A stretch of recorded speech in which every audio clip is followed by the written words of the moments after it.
Malaikat maut datang, duduk di samping kepala orang yang sedang sekarat. Ketika sudah tiba waktunya, sudah datang ajalnya, maka malaikat maut bicara kepada orang yang akan meninggal. Kata malaikat maut, wahai ruh yang baik, keluarlah. Maka Bapak Ibu yang Allah muliakan, ruh ini keluar, itu seperti air keluar dari teko. Teko isinya air, kemudian dituangkan airnya, seperti itulah ruh keluar dari jasad seorang mukmin dan soleh. Kama qala Rasulullah Sallallahu alaihi wasallam, tidak ada rasa sakit, tidak ada beban, tidak ada yang namanya bagaimana dahsyatnya sakaratul maut itu. Karena bagi orang mukmin, ketika dia mukmin dipanggil oleh malaikat maut, keluarlah wahai jiwa yang tenang, maka ruh itu keluar bagaikan air keluar dari teko. Jadi sesederhana itu peristiwa momen kematian bagi orang mukmin dan yang soleh tentunya. Nah hadirin ikhwati man rahimakumullah, ketika ruh itu keluar, maka malaikat maut memegang ruh itu. Ruhnya keluar langsung dipegang oleh malaikat maut. Namun para malaikat yang membawa...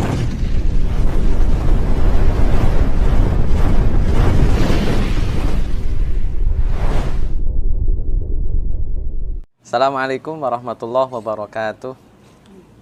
Alhamdulillah wassalatu wassalamu ala Rasulillah, asyhadu an la ilaha illallah wahdahu la syarikalah wa asyhadu anna Muhammadan abduhu wa rasuluh alladzi la nabiyya ba'dah amma ba'd. Bapak Ibu yang Allah muliakan, yang pada kesempatan kali ini hadir,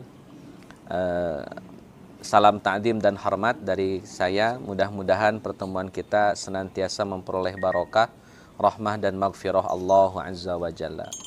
Salawat dan salam semoga dilimpah curahkan kepada Nabiullah Muhammad sallallahu alaihi wasallam beserta para keluarga, sahabat dan segenap umatnya yang senantiasa itba' kepadanya ila akhiril hayah nanti. Mudah-mudahan termasuk kita di dalamnya.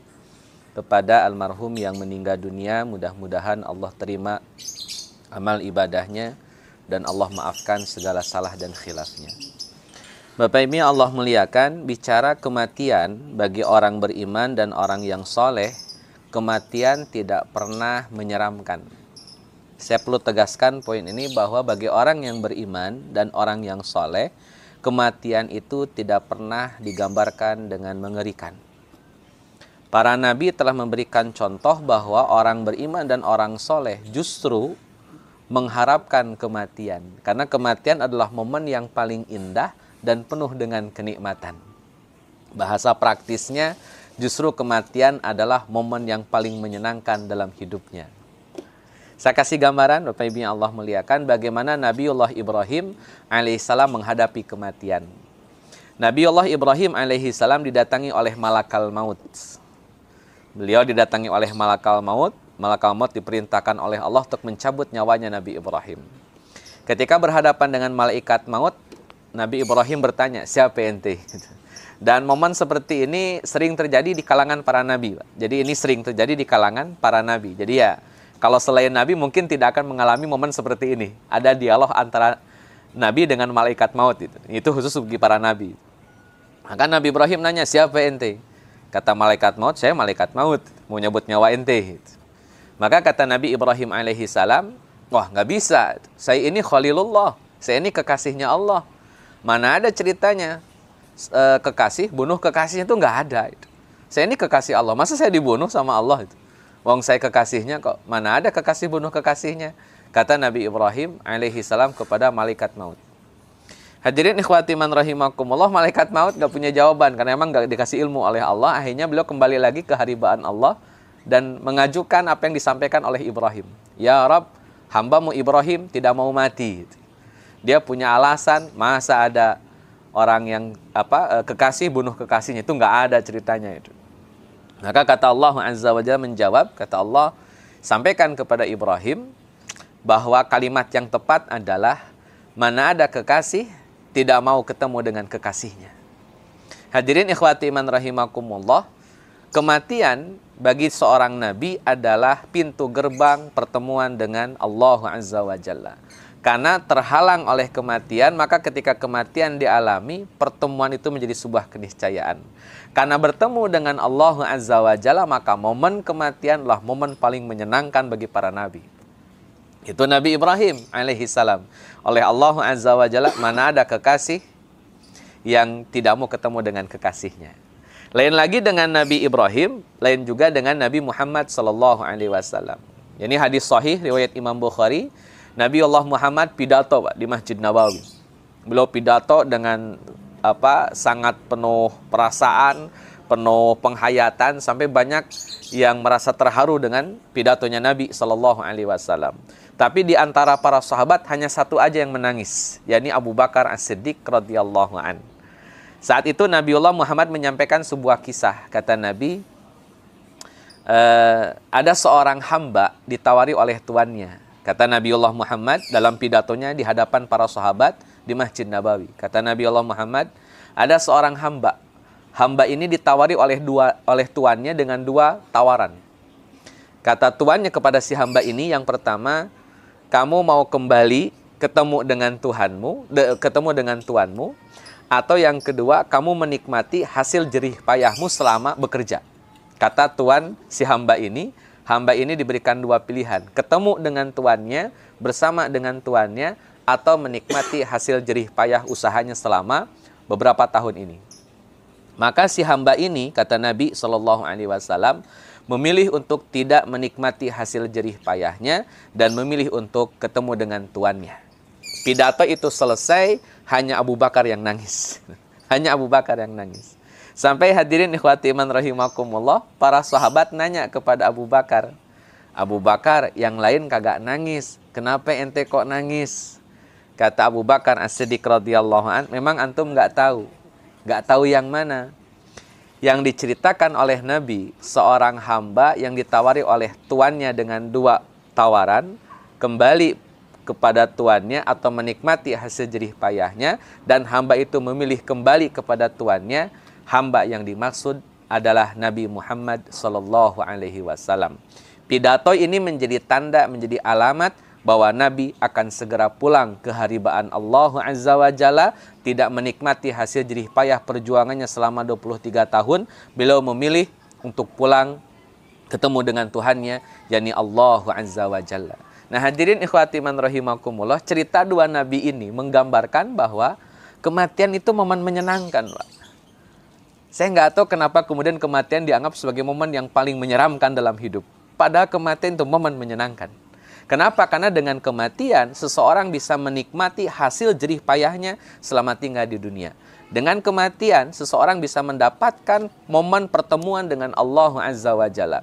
Dengan kematian, dia bisa selesai dari segala hiruk pikuk duniawi, beban duniawi. Bukankah kematian itu menjadi solusi atas kehidupan seseorang ketika seorang itu beriman dan soleh?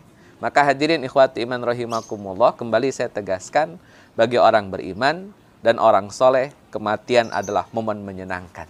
Maka jangan sampai ada orang yang kemudian malah takut dengan kematian, padahal dia sudah beriman dan sudah soleh. Maka nanti Bapak Ibu yang Allah muliakan, ada gambaran ketika orang meninggal, di sekitarnya nangis, penuh sedih, penuh haru, tapi yang meninggalnya tersenyum bahagia. Yang meninggalnya bahagia, tapi di sekitarnya pada nangis. Nah itu ideal, itu kematian yang ideal. Ruhnya bahagia, orang di sekitarnya sedih. Yang paling menyedihkan kan kalau dibalik, Pak. Yang meninggalnya sedih, orang di sekitarnya happy. Nah ini agak nyerem nih, ini baru serem. Ketika ada orang yang meninggal, dia sedih ketika meninggal, tetapi orang di sekitarnya malah senang. Yang bagus adalah yang bersangkutan yang meninggal happy, yang di sekitarnya sedih. Itu ideal.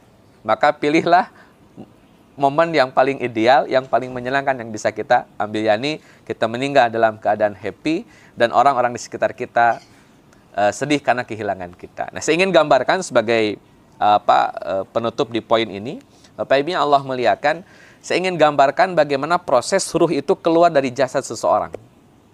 Dan sekali lagi ini menyenangkan. Ini menyenangkan. Hadirin ikhwati man rahimakumullah, hadis ini sahih riwayat Imam Ahmad, diabadikan oleh Imam Ibnu Qayyim Al-Jauziyah dalam kitabnya Ar-Ruh, menjelaskan tentang bagaimana proses ruh itu keluar dari jasad seseorang. Disebutkan dalam hadis Nabi Shallallahu Alaihi Wasallam, ketika seseorang sudah mengalami kondisi sakaratul maut, orang lagi sakaratul maut, tinggal beberapa tarikan nafas lagi orang ini meninggal. Maka saat kondisi tersebut itu ada rombongan para malaikat membawa kain kafan. Dalam hadis sahih dijelaskan, ketika seseorang sedang mengalami sakaratul maut, maka rombongan para malaikat berdatangan sambil membawa kain kafan. Kain kafan yang dibawa adalah kain kafan yang paling halus yang ada di muka bumi ini dan paling wangi di antara wangian di muka bumi ini. Kain kafannya lembut dan halus. Itu sudah dibawa oleh rombongan para malaikat.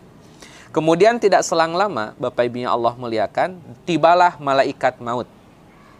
Malaikat maut ini duduk di samping kepala orang yang sedang sakaratul maut. Dan peristiwa ini tentu tidak bisa dilihat oleh manusia, mata kepala manusia biasa. Kan ini peristiwa yang gaib, peristiwa yang hanya Allah Azza wa Jalla saja yang tahu detailnya. Tapi dijelaskan oleh hadis Nabi. Malaikat maut datang, duduk di samping kepala orang yang sedang sekarat.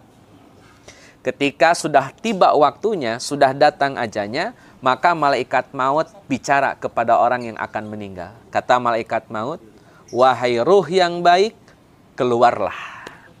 Maka Bapak Ibu yang Allah muliakan, ruh ini keluar itu seperti air keluar dari teko. Teko isinya air, kemudian dituangkan airnya, seperti itulah ruh keluar dari jasad seorang mukmin dan soleh. Kama qala Rasulullah Sallallahu Alaihi Wasallam, tidak ada rasa sakit, tidak ada beban, tidak ada yang namanya bagaimana dahsyatnya sakaratul maut itu. Karena bagi orang mukmin, ketika dia mukmin dipanggil oleh malaikat maut, keluarlah wahai jiwa yang tenang, maka ruh itu keluar bagaikan air keluar dari teko. Jadi sesederhana itu peristiwa momen kematian bagi orang mukmin dan yang soleh tentunya. Nah hadirin ikhwati man rahimakumullah, ketika ruh itu keluar, maka malaikat maut memegang ruh itu. Ruhnya keluar langsung dipegang oleh malaikat maut. Namun para malaikat yang membawa kain kafan tidak membiarkan malaikat maut memegang ruh itu lama-lama. Ini Masya Allah. Sampai rebutan ruh Pak ini. Para malaikat yang berjejer yang bawa kain kafan ini tidak membiarkan sesaat pun ruh itu dipegang oleh malaikat maut. Langsung bersegera para malaikat ini membawa ruh yang keluar dan diletakkan di atas kain kafan yang lembut dan penuh wangi. Hadirin ikhwati man rahimakumullah, kemudian rombongan para malaikat ini membawa ruh orang beriman tadi ke atas langit. Disebutkan oleh para ulama, ke atas langit secara hakikatan naik ke atas. Dijelaskan oleh Nabi SAW dalam lanjutan hadisnya, setiap langit itu penduduknya komentar. Pak. Ketika ruh yang soleh, yang mumin tadi diletakkan di atas kain kafan yang wangi dan lembut, naik ke atas, para penduduk langit semua komentar. Ketika naik ruh ini, ketemu dengan penduduk langit pertama, kata penduduk langit, wangi nian ruh ini, ruh siapakah ini? Maka para malaikat menyebutkan nama yang meninggal dengan nama terbaik yang dia punya. Disebutkan namanya dengan nama yang terbaik yang dia punya selama di dunia. Fulan bin Fulan. Maka komentar penduduk langit, alangkah wangi dan harumnya ruh orang ini. Naik ke langit kedua, ketiga, sampai menembus, sampai keharibaan Allah Azza wa Jalla. Seluruh komentar penduduk langit semua berkomentar, alangkah wangi nian, alangkah indah nian ruh ini. Hadirin ikhwati man rahimakumullah, sekali lagi kematian momen menyenangkan, nggak ada serem-seremnya. Ketika sampai di haribaan Allah Azza wa Jalla, kemudian Allah berfirman kepada ruh ini, aku ridho kepadanya. Kata Allah, aku ridho kepadanya. Kemudian kata Allah, kembalikan dia ke bumi untuk diperlakukan oleh Munkar dan Nakir dalam bentuk pertanyaan alam kubur. Nah hadirin ikhwati man rahimakumullah, saya tidak bisa detailkan bagaimana Allah menurunkan kembali ruh sehingga masuk ke jasadnya, itu wallahu alam. Apakah betulan ruh masuk ke jasad yang ada di liang lahat atau bagaimana mekanismenya, wallahu alam. Itu perkara gaib yang tidak bisa saya jelaskan. Yang jelas ruh itu kembali kepada jasad dan ditanya oleh malaikat Munkar dan Nakir. Hadirin ikhwati man rahimakumullah, tapi sudah ada SK keridhaan, Pak. Ridhonya sudah dapat. Sehingga ketika masuk ke dalam jasad ditanya oleh Munkar dan Nakir, kemudian mengalami himpitan kubur, maka dalam hadis Nabi Shallallahu Alaihi Wasallam, himpitan kubur bagi orang mukmin dan soleh itu seperti seorang ibu membelai kepala anaknya. Yang namanya ibu membelai kepala anak itu nggak ada sakit-sakitnya. Penuh sayang, penuh cinta, penuh rasa bahagia, itu ibu mengelus rambut anaknya atau kepala anaknya. Seperti itulah himpitan kubur. Himpitan kubur itu ada, sebagaimana sunnah Nabi menyebutkan demikian. Setelah himpitan kubur yang tadi selembut seorang ibu mengelus kepala anaknya, tibalah Munkar dan Nakir. Bapak Ibu yang Allah muliakan, Munkar Nakir mengajukan beberapa pertanyaan, sebagaimana yang sering kita mafhum. Pertanyaannya kan marrabbuka, waman nabiyuka, wamadinuka, dan seterusnya. Maka ruh orang mukmin, ruh orang yang soleh ini bisa menjawab dengan jawaban yang baik. Nah, setelah proses pertanyaan selesai, Bapak Ibu yang Allah muliakan, ini kan nggak ada serem-seremnya juga. Pertanyaan saja. Ada yang nanya, dijawab dengan jawaban yang sempurna, selesai. Tidak ada masalah itu. Nah, hadirin ikhwati man rahimakumullah, ketika Munkar Nakir sudah berlalu, maka di kubur ini ada seorang laki-laki. Kalau jenazahnya laki-laki, kalau yang meninggal laki-laki. Ada seorang perempuan, kalau yang meninggal perempuan, Pak.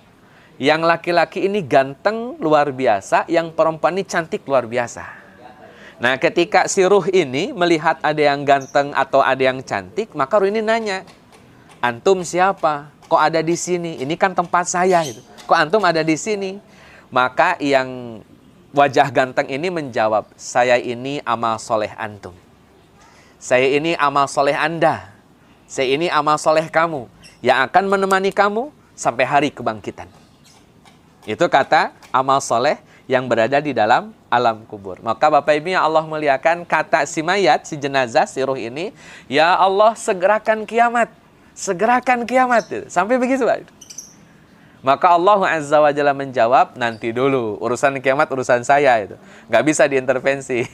Sudah di alam kubur saja. Nah, ini gambaran, Bapak Ibu yang Allah muliakan, bahwa kematian bagi orang mukmin dan orang itu menyenangkan, Pak. Menyenangkan. Kita boleh sedih kehilangan saudara kita, orang tua kita, kerabat kita yang meninggal dunia. Kita boleh sedih, itu wajar, manusiawi. Tapi kita yakinkan bahwa orang yang mukmin dan soleh, dia meninggal dalam keadaan menyenangkan. Menyenangkan. Maka jangan sampai dibawa menjadi sesuatu yang sangat menyeramkan. Saya nggak tahu sejak kapan kemudian kematian menjadi menyeramkan bagi orang mukmin. Bagi yang tidak mukmin itu lain persoalan. Itu sudah jelas banyak riwayat. Bagaimana kematian Abu Jahal, Abu Lahab, itu iya, Pak. Tapi bagi yang mukmin tidak ada cerita menyeramkan. Orang mukmin meninggal adalah momen menyenangkan. Maka Bapak Ibu yang Allah muliakan, siapapun kita, saya, Bapak Ibu akan dijemput oleh kematian, cepat atau lambat. Dan bisa jadi saya duluan, Pak, dibanding Bapak Ibu. Karena tidak ada ceritanya kematian gara-gara tua. Yang muda juga bisa duluan. Tidak ada ceritanya kematian itu gara-gara orang sakit. Yang sehat malah bisa jadi duluan. Yang sakit puluhan tahun nggak meninggal-meninggal. Yang kemarin sehat, olahraga, aktivitas normal, tiba-tiba dengar kabar sudah meninggal. Semuanya itu menjadi ketentuan Allah Azza wa Jalla. Maka sejak hari ini, atau kalau Bapak Ibu sudah tahu ilmunya sejak dulu, ya alhamdulillah. Tapi kalau masih ada frame bahwa kematian itu menyenangkan, sejak hari ini kita sepakati kematian itu menyenangkan. Maka persiapkan diri, persiapkan amal, persiapkan bekal, agar saat malaikat maut itu datang, momen itu menjadi momen paling indah dalam kehidupan kita. Momen terindah saat kita punya kehidupan di muka bumi ini adalah ketika kita dijemput oleh malaikat maut dengan cara yang terbaik, sebagaimana tadi hadis Nabi Sallallahu Alaihi Wasallam sebutkan. Jadi indah, bahagia. Walaupun mungkin keluarga kita nangis karena kehilangan kita, itu isyal. Itu wajar, namanya juga manusiawi. Nabi saja Sallallahu Alaihi Wasallam kehilangan putrinya bernama Zainab, kehilangan anaknya bernama Ibrahim dari Maria Al-Qibtiyah, beliau menangis juga. Ya, itu wajar saja, tidak pernah dianggap hina dalam pandangan Islam, sah-sah saja. Tapi kita yakini bahwa yang meninggal itu mendapatkan momen terindahnya dalam kehidupannya. Dan terakhir, Bapak Ibu yang Allah muliakan, bicara amal sebagaimana pesan Nabi Sallallahu Alaihi Wasallam, karena amal pada akhirnya menjadi bekalan kita di yaumil akhir nanti. Sebagaimana perjalanan, Pak. Kalau saya orang Cianjur harus pulang kampung ke Cianjur, mungkin ada Bapak Ibu di rumah masing-masing ini yang orang Jawa, orang mana pasti pulang ke kampungnya tentu harus bawa bekal, Pak. Kalau nggak bawa bekal ya repot. Ya setidaknya ongkos bensin lah begitu. Kalau nggak bawa bekal, gimana nanti bisa sampai ke kampung halaman? Mau nggak mau kalau orang mau pulang kampung harus punya bekal. Dan bekalnya adalah amalun saleh. Iman dan amal saleh adalah bekalnya. Kalau dalam bahasa Al-Quran, watazawwadu fa inna khairuz zadit taqwa. Maka berbekallah kalian karena sebaik-baik bekal adalah takwa. Takwa itu adalah beriman dan beramal soleh, include di dalamnya. Maka mudah-mudahan setiap kita yang masih hidup bisa memberikan perbekalan yang cukup, yang banyak, sehingga ketika nanti di yaumil akhir nanti kita bisa berbangga di hadapan Allah Azza wa Jalla bahwa kita termasuk hambanya yang punya bekal banyak. Bagaimana pesan Nabi SAW berkaitan dengan amal soleh? Kata Nabi, Bismillahirrahmanirrahim, badiru bil a'mali fitanan. Bersegeralah melakukan amal soleh sebelum zaman fitnah itu datang. Bapak Ibu yang Allah muliakan, hari ini kita tidak lagi sedang menunggu zaman fitnah, Pak. Tapi hari ini kita sedang berada di zaman fitnah. Zaman fitnah adalah zaman sebelum kiamat terjadi. Dan kita sedang berada di situ. Maka perintah Nabi untuk menyegerakan amal soleh menjadi keharusan bagi kita hari ini. Dan terakhir, Bapak Ibu yang Allah muliakan, pesan terakhir di surat Al-Fajr ayat 27, 28, 29, 30. Allah Azza wa Jalla berfirman, Ya ayyatuhan nafsul mutmainnah, wahai jiwa-jiwa yang tenang. Dan mudah-mudahan kita yang dimaksudkan oleh Allah Azza wa Jalla di dalamnya. Wahai jiwa-jiwa yang tenang, irji'i ila rabbiki radiyatan mardiyah. Pulanglah ke haribaan Allah dalam keadaan ridho dan diridhoi. Saya harus ulang ini. Pulanglah dalam keadaan ridho. Kalau keadaan ridho berarti kitanya yang ridho.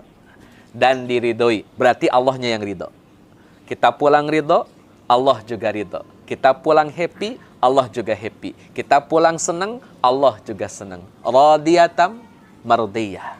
Karena kalau kita pulang happy, Allah juga happy menyambut kita. Lanjutan ayatnya, fadkhuli fi ibadi. Masuklah sebagai hamba-hambaku. Dan terakhir, wadkhuli jannati. Dan surga Allah berikan kepada kita. Nggak ada yang mahal bagi hamba yang beriman dan yang banyak amal soleh. Surga bagi orang yang beriman dan beramal soleh itu Allah berikan dengan cuma-cuma. Mudah-mudahan kita termasuk di dalamnya. Yang masih sehat, yang masih hari ini hadir, mudah-mudahan Allah tetap sehatkan, Allah panjangkan umurnya, Allah berikan keberkahan, kebahagiaan, keselamatan fi dunia wal akhirah. Dan bagi keluarga kita yang telah mendahului kita doakan mudah-mudahan kematiannya menjadi momen paling menyenangkan baginya. Allah Azza wa Jalla lapangkan kuburannya, Allah Azza wa Jalla maafkan salah dan khilafnya, dan Allah terima seluruh amal ibadahnya. Allah tempatkan di tempat yang mulia di sisinya. Barangkali itu yang bisa disampaikan. Mohon maaf atas segala kekurangan. Kembali kepada host barangkali.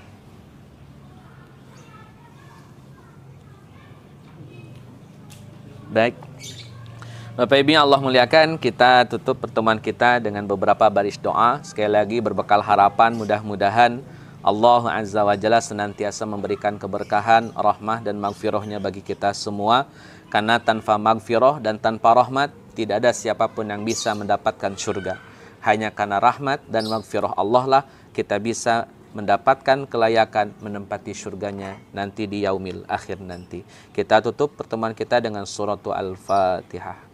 A'udzubillahi minasyaitonirrajim. Bismillahirrahmanirrahim. Alhamdulillahirabbil alamin. Ar-Rahmanir-Rahim. Maliki yaumiddin. Iyyaka na'budu wa iyyaka nasta'in. Ihdinas siratal mustaqim. Siratal ladzina an'amta 'alaihim ghairil maghdubi 'alaihim waladdallin. Amin. Allahumma salli ala Muhammad wa ala ali Muhammad kama sallaita ala ali Ibrahim wa barik ala Muhammad wa ala ali Muhammad kama barakta ala ali Ibrahim fil alamin innaka Hamidum Majid. Allahumma ighfir lil mu'minina wal mu'minat, muslimina wal muslimat, al-ahya'i minhum wal amwat, innaka sami'un qarib mujibud da'wat. Rabbana taqabbal minna innaka antas sami'ul alim.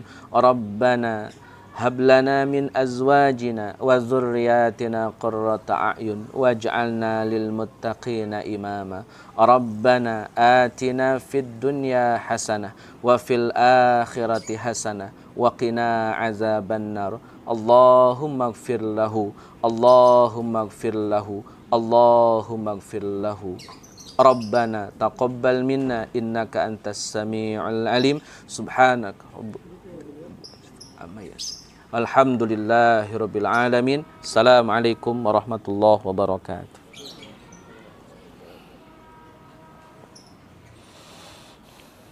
Sami-sami.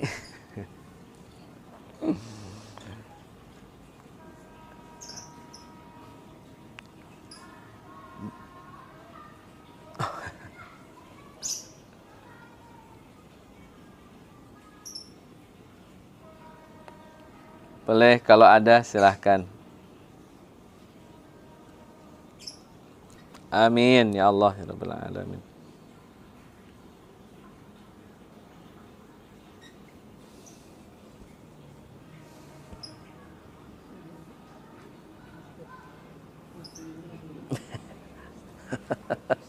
Kalau tidak ada tidak apa-apa, Pak. Waalaikumsalam, silakan Pak Haji. Oh, siap Pak, siap.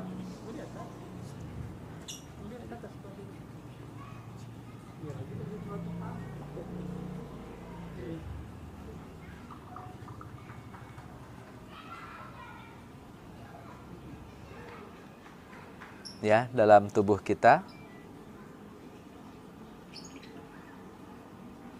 ada ruh, ada jiwa,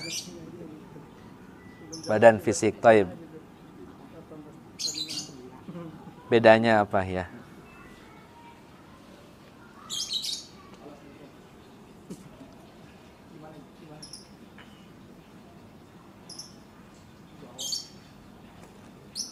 Taib, siap. Baik, sama-sama Pak. Baik Bapak Ibu yang Allah muliakan, komponen badan kita cuma ada dua, Pak. Ruh dan jasad. Ruh dan jasad. Jadi penamaan jiwa itu karena memang keterbatasan kosakata bahasa Indonesia, Pak. Dalam bahasa Arab itu kan ada ruh, ada nafsun gitu. Nah, ruh dan nafsun itu diterjemahkan dalam bahasa Indonesia ruh dan jiwa. Padahal nafsun itu ya ruh-ruh juga itu, Pak, sebetulnya. Dalam diksi bahasa Arab. Cuman memang beda penekanan, Pak. Kalau ruh itu energi hidup yang menghidupkan, kalau nafsun itu ruh yang telah memiliki kecenderungan. Itu nafsu namanya. Jadi ruh yang sudah punya kecenderungan baik, ruh yang sudah punya kecenderungan buruk itu disebut nafsun. Makanya nanti ada nafsul mutmainnah, ruh yang sudah punya kecenderungan baik dan tenang. Ada ruh yang disebut dengan nafsul ammarah, ruh yang sudah punya kecenderungan jelek. Jadi ruh itu ya dengan nafsun sama-sama saja. Cuman bedanya kalau ruh itu energi yang menghidupkan, mirruhillah itu dari ruhnya Allah. Kalau nafsun ketika ruh sudah punya kecenderungan baik dan buruk. Baik jadi nafsul mutmainnah, buruk jadi nafsul ammarah. Sebetulnya ruh-ruh juga, Pak. Cuman sayangnya translate bahasa Indonesia bermasalah di kita, Pak. Ruh jadi roh, nafsun jadi jiwa. Jadi kesannya kayak ada dua, padahal ruh-ruh juga sebetulnya secara hakikatan. Jadi cuman ada dua elemen yang mengisi tubuh kita, ruh dan jasad. Ruh yang sudah punya kecenderungan baik atau buruk disebut nafsun. Kurang lebih gitu pemahamannya. Dari mana kita tahu bahwa komponen manusia itu ada ruh dan jasad? Dari hadis Nabi, Pak. Mungkin kalau tidak salah ini hadis Arba'in nomor 4. Nanti mungkin boleh di cross check. Hadis Arba'in karangan Imam Nawawi itu hadis nomor 4. Bahwa kata Nabi SAW, janin yang baru berusia 4 bulan, Pak. Janin dalam perut ibunya itu di usia 4 bulan baru ditiupkan ruh. Itu komponen yang menghidupkan, Pak. Awalnya janin dari 0 sampai 4 bulan itu tidak disebut manusia. Makanya nanti dalam kaidah fikih kalau ada ibu keguguran dengan usia kandungan kurang dari 4 bulan, taruhlah 2 atau 3 bulan, maka itu tidak akan dihukumi manusia. Cukup dikubur saja gitu. Kalau kegugurannya kurang dari 4 bulan. Tapi kalau kegugurannya lebih dari 4 bulan, maka akan dihukumi manusia. Nanti dimandikan, dikafankan, disolatkan, dikuburkan. Kenapa? Karena sudah jadi manusia. Jadi ketika ruh masuk ke dalam jasad, dia jadi manusia. Disebut dalam bahasa Arab dengan kalimat insan. Insan itu ketika ruh, jasad ketemu. Ruh dan jasad ketemu disebutlah manusia, disebutlah insan. Yang disebut hidup itu ruh yang menghidupkan, jasad yang terbuat dari tanah. Kalau saya kasih ilustrasi gini, Pak. Antara HP dengan casingnya, Pak. HP itu ruh, casing itu jasad. Jadi yang disebut jasad ya casing saja. Hanya tampilan luar itu asalnya dari tanah. Adapun ruh itu dari Allah Azza wa Jalla. Itu nanti hakikatnya Allah saja yang tahu. Ruh seperti apa? Karena nggak ada yang tahu hakikat ruh kecuali Allah Azza wa Jalla. Jadi ruh bersatu dengan jasad, jadilah hidup, jadilah kita, Pak. Saya, Bapak, Ibu itu ada ruh, ada jasad. Nah nanti Bapak Ibu Allah muliakan, saat kita meninggal yang disebut mati ya. Mati itu ketika ruh yang tadinya ditiupkan ke dalam jasad, ruh itu dicabut, Pak. Dikeluarkan dari casingnya, sehingga casingnya tidak lagi memiliki ruh. Nah itulah yang disebut dengan mati. Adapun ruhnya tidak pernah mati, Pak. Saya ulang, Pak. Ini jasad, Allah tiupkan ruh yang menghidupkan. Tiup ruh, jasad hidup. Setahun, 2 tahun, 3 tahun, 60, 50, 70, 80, 100 tahun. Ruh dengan jasad bersatu di dunia. Sampai 100 tahun, mungkin 120 atau 130, ya tergantung umur manusia lah. Datanglah kematian. Bagaimana cara kematian? Ruh yang tadinya ada di dalam tubuh, sekian ratus tahun atau sekian puluh tahun bersemayam dalam tubuh, dikeluarkan. Ruhnya keluar, casingnya kosong dari ruh. Nah itu yang disebut dengan mati. Ruhnya tidak pernah mati, Pak. Ruh yang sama yang Allah tiupkan, ruh itu pula yang Allah keluarkan dari jasad. Tapi tadi sudah ada kecenderungan baik dan buruk yang disebut dengan jiwa atau nafsu tadi, Pak. Nah, ketika nanti Pak, di alam kubur, casingnya Allah ganti. Di surga, casingnya pun Allah ganti, Pak. Jadi jasad kita hari ini selesai di sini saja. Fisik Bapak Ibu nih, kalau bercermin, fisik Bapak Ibu itu selesai di dunia, Pak. Nanti di akhirat diganti lagi. Tahu dari mana bakal diganti lagi? Saya juga belum pernah diganti, Pak. Belum pernah ke sana.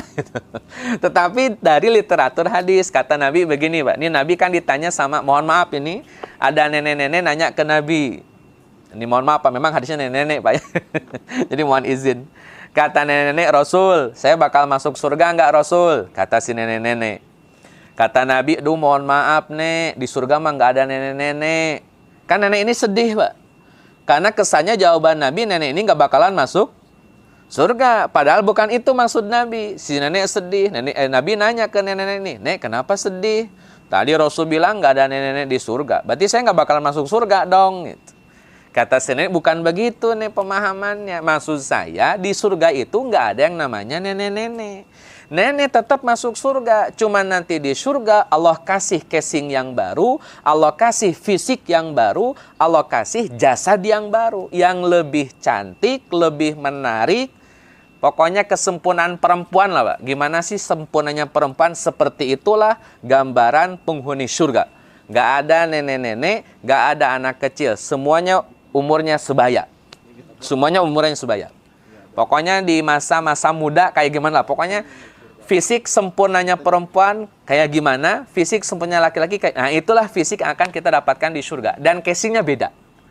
Fisiknya beda, Pak. Itu indah. Pokoknya fisik di surga tidak ada yang cacat, tidak ada yang nggak cantik, tidak ada yang tidak ganteng, semuanya cantik, semuanya ganteng. Wallahi. Kama qala Rasulullah sallallahu alaihi wasallam. Jadi itu jasad dan ruh gitu, Pak. Jadi jasad ruh itu yang menghidupkan, jasad jadi casing. Nanti kalau meninggal ya makanya dikubur, Pak, jasadnya. Kenapa? Asalnya dari tanah, balik lagi jadi tanah, selesai, Pak. Jadi casing yang kita hari ini ya selesai saja nanti di dunia. Nanti di alam kubur, di padang mahsyar, sampai di surga nanti Allah berikan casing yang baru. Seperti apa casingnya dan bagaimana rupa casingnya? Ya nanti saja, Pak. Kita lihat barang-barang di surga nanti, insya Allah ya. Saya kan nggak tahu, Pak, kayak gimana nanti ya. Barang-barang aja nanti ke surga lah, insya Allah. Sami-sami, Pak. Boleh satu lagi, silahkan.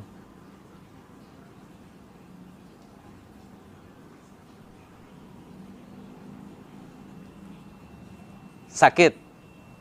Betul. Baik.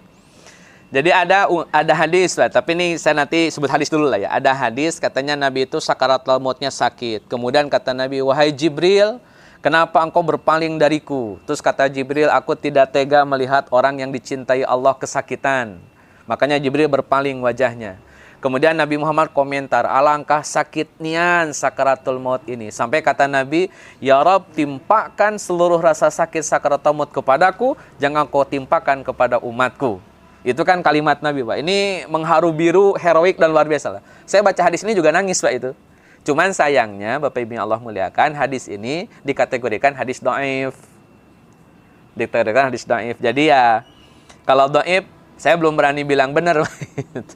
Setidaknya para ulama sudah menghukumi hadisnya dhaif. Tapi secara umum, Pak, sakaratul maut itu sakit, ya. Makanya Nabi menganjurkan kepada kita doa Allahumma hawwin alaina fi sakaratil maut. Tetapi, Pak, saya kasih ilustrasi, Pak. Ini kasih ilustrasi. Sakaratul maut tetap sakit. Hanya saja, Pak, ini hanya saja. Saya kasih ilustrasi gini, Pak. Kalau orang sedang terluka fisiknya, tapi dia melihat sesuatu yang indah. Atau ginilah, orang itu lihat sesuatu yang indah, yang hebat, yang dahsyat. Itu ada kalimat terpana namanya, Pak. Terpana itu dia fokus, konsentrasi dengan yang indah, dengan yang hebat. Kan gitu, Pak. Sehingga dipanggil sama orang aja dia kagak denger, Pak. Karena saking fokusnya. Bapak Ibu Allah muliakan, orang yang sedang sakaratul maut, Allah tampakkan balasannya di akhirat. Jika dia penghuni surga, Allah gambarkan pahala surga di akhirat. Maka sakaratul maut sesakit apapun tidak terasa karena indahnya pahala surga yang dia lihat ketika sakaratul maut. Makanya kayak keluar biasa aja, Pak. Saya sampaikan sebuah hadis, Pak, nih. Namanya Sya'ban. Sya'ban ini seorang sahabat Nabi yang meninggal. Sya'ban ini, Bapak Ibu Allah muliakan, ketika meninggal, Nabi tidak ada di samping beliau, tapi isinya ada. Nah, Sya'ban ini ketika meninggal menyebutkan kalimat-kalimat yang agak aneh. Nggak biasanya orang meninggal kalimat yang diucapkan seperti itu gitu. Kalimat yang pertama Sya'ban adalah andai semuanya. Kalimat kedua, andai masih baru. Kalimat ketiga, andai perjalanan masih jauh. 3 kalimat ini disebut oleh Sya'ban, kedengaran oleh istrinya, Sya'ban meninggal. Istrinya bingung. Ini orang aturan baca apa gitu ya, atau baca dzikir apa, ini malah kalimatnya andai semuanya, andai masih baru, andai perjalanan masih jauh. Karena istrinya nggak tahu menau tentang urusan sakaratul maut, maka istrinya Sya'ban bertanya kepada Nabi SAW. Diceritakan, tadi istrinya ceritakanlah apa ucapan yang diucapkan oleh Sya'ban. Maka kata Nabi SAW kepada istrinya Sya'ban, "Wahai sahabatku, suamimu ini punya amalan solih, yang amalan solihnya pahalanya Allah tampakkan saat sakaratul maut." Amal soleh yang mana yang ditampakkan? Kata Nabiullah Muhammad SAW, suatu hari, jadi yang jelasin malah Nabi bukan istrinya. Suatu hari Sya'ban itu pulang dalam keadaan capek dan lapar. Masuk rumah sudah ada satu roti yang itu cukup untuk makannya Sya'ban. Pas mau dimakan roti itu, pintu rumah Sya'ban digedor. Sya'ban yang tadinya mau makan, ditaruh dulu makanannya, dibuka dulu pintu rumahnya. Ketika dibuka pintu rumahnya, ternyata pengemis minta makan, Pak. Itu Sya'ban langsung berpikir bahwa, waduh, minta makan nih, sama kayak saya dong lapar. Kerasa betul bagaimana rasanya lapar. Akhirnya dia masuk ke rumahnya, roti yang dia punya yang utuh satu itu dia potek jadi 2, Pak. Jadi setengah-setengah. Setengah dimakan oleh Sya'ban, setengah lagi diberikan kepada si pengemis. Demi Allah, Bapak Ibu Allah muliakan, pahala saat sakaratul maut dengan setengah roti yang diberikan oleh Sya'ban, Allah tampakkan dengan pahala yang dahsyat. Maka Sya'ban berkata, berucap saat sakaratul mautnya, "Coba kalau semuanya saya kasih, tentu pahalanya jauh lebih besar." Padahal itu cuma setengah roti, Pak. Apalagi kalau satu roti dia kasih. Jadi Sya'ban nyesel, Pak. Kenapa kagak semuanya ya? Ini pahalanya sudah gini. Apalagi kalau semuanya, gitulah logikanya. Tapi kan ya sudah meninggal, nggak mungkin bisa amal lagi kan begitu. Amal yang kedua, Bapak Ibu Allah muliakan, waktu Sya'ban keluar di musim dingin. Dia tenteng mantel yang bagus, dia pakai mantel yang lama, karena dia belum beli mantel yang bagus. Di tengah perjalanan ada orang kedinginan, ada orang yang nangis, kedinginan, meringis, dia butuh selimut. Maka oleh Sya'ban diberikan mantelnya. Cuman bukan yang baru, yang diberikan mantel yang lama. Mantel yang lama diberikan, mantel yang baru dia pakai. Saat sakaratul maut, pahala mantel yang lama yang Sya'ban berikan dahsyat. Makanya kata Sya'ban, andai yang baru yang saya kasih, tentu pahalanya lebih besar daripada ini. Terakhir, Bapak Ibu Allah muliakan, amalan yang dilakukan oleh Sya'ban dan pahalanya ditampakkan saat sakaratul maut adalah ketika memapah orang tua lagi buta pergi ke masjid. Jadi ada orang tua, sudah sepuh, sudah jalannya lambat, buta pula, oleh Sya'ban dituntun sampai bisa sholat ke masjid. Gara-gara nuntun orang sholat ke masjid, Sya'ban mendapatkan pahala yang dahsyat. Saat sakaratul maut, Allah tampakkan. Kata Sya'ban, coba kalau jalannya masih jauh, pahalanya tentu jauh lebih besar. Jadi Bapak Ibu Allah muliakan, sakaratul maut tetap ada. Tapi pahala yang Allah tampakkan saat sakaratul maut menghilangkan rasa sakit sakaratul maut yang kita alami. Bagaimana rasanya? Ya nanti saja Pak, kalau sakaratul maut bisa dijawab. Kan nggak bisa dijelasin Pak, gimana rasanya saya juga nggak tahu, belum sakaratul maut. Karena sakaratul maut itu testimoni terakhir sekaligus sekali seumur hidup Pak, nggak bisa diulang. Jadi ya mudah-mudahan sakaratul maut kita Allah tampakkan pahala kebaikan kita. Makanya perbanyak amal soleh, banyakin bakalnya, kuatkan imannya, insya Allah kematian jadi momen paling indah dalam kehidupan kita, insya Allah. Selesai itu barangkali Pak, sami-sami. Saya mohon izin barangkali semuanya. Assalamualaikum warahmatullahi wabarakatuh.